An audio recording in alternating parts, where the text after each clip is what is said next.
Assemblea straordinaria oggi al Comune di Porto Empedocle dei lavoratori e dei loro rappresentanti sindacali per via della mancata erogazione dei salari da circa 4 mesi, che ha visto anche la presenza del sindaco Ido Carmina, che ha ribadito come al fine di saldare il contenzioso si aspettano i fondi dello Stato messi a disposizione per i comuni in dissesto, che dovranno essere poi restituiti entro un certo tempo. Ad appesantire la posizione anche l'avvertenza dei rifiuti con i dipendenti della Real Maestranza, anche loro in attesa da diversi mesi degli stipendi e che da diverse settimane sono in astensione arbitraria non raccogliendo più i rifiuti.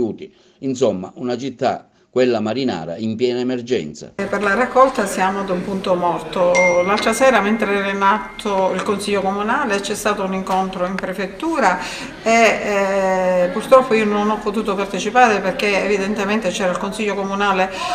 sulla commissione d'inchiesta proprio su questa situazione dei rifiuti a Porto Empedocle e li avrei raggiunti. C'è andato il mio vice sindaco. Noi avevamo la disponibilità, come l'abbiamo sempre data, a dare tutto ciò che avevamo in cassa, che non raggiungeva una fattura, e il geometra Longi aveva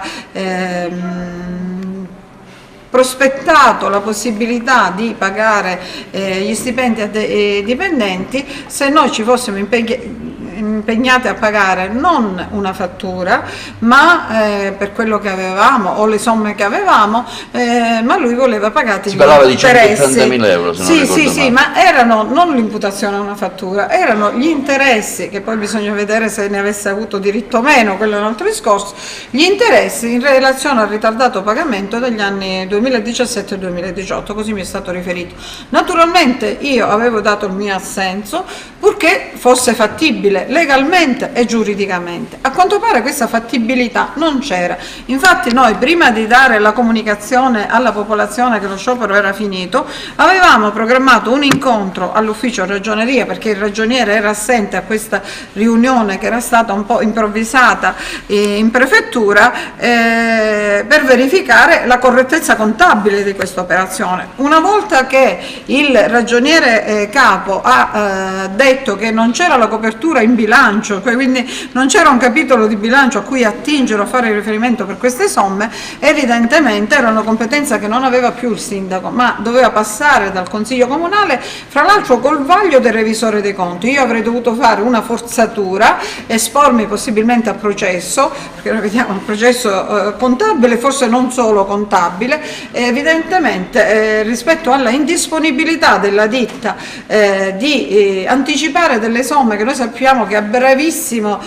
saranno presenti, poiché abbiamo avuto il decreto di finanziamento di 5 milioni di euro, compreso il numero, quindi passano solo i tempi della verifica della correttezza formale alla Corte dei Conti. A fronte di questo, l'assoluta chiusura della ditta, a venire incontro alle esigenze dei suoi dipendenti,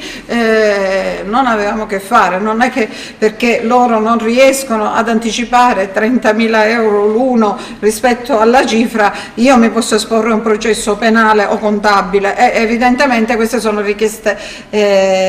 insomma difficili da poter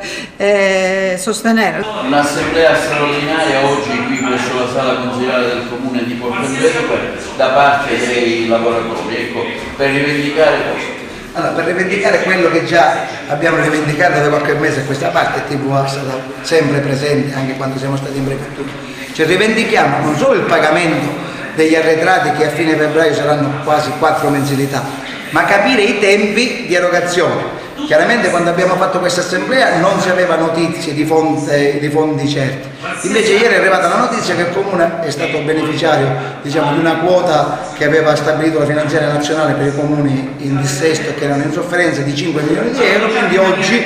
il sindaco è stato invitato per dire con quale modalità, diciamo, si impegnerà a far fronte a queste arretrati di stipendi. Il secondo punto, pur non meno importante, è quella della stabilizzazione dei precari. Il Comune di Porto Empedocle praticamente è uno dei comuni particolari, perché la forza precaria rispetto alla forza, diciamo, a tempo determinato siamo quasi al 50%, e con le nuove norme che ben tutti conosciamo, la quota 100 tra tutti, fra qualche mese il Comune si potrebbe trovare completamente privo, diciamo, di forza di personale, con l'unico mezzo il personale precario, il quale deve essere naturalmente stabilizzato e non può, diciamo, lavorare per sempre a tempo determinato.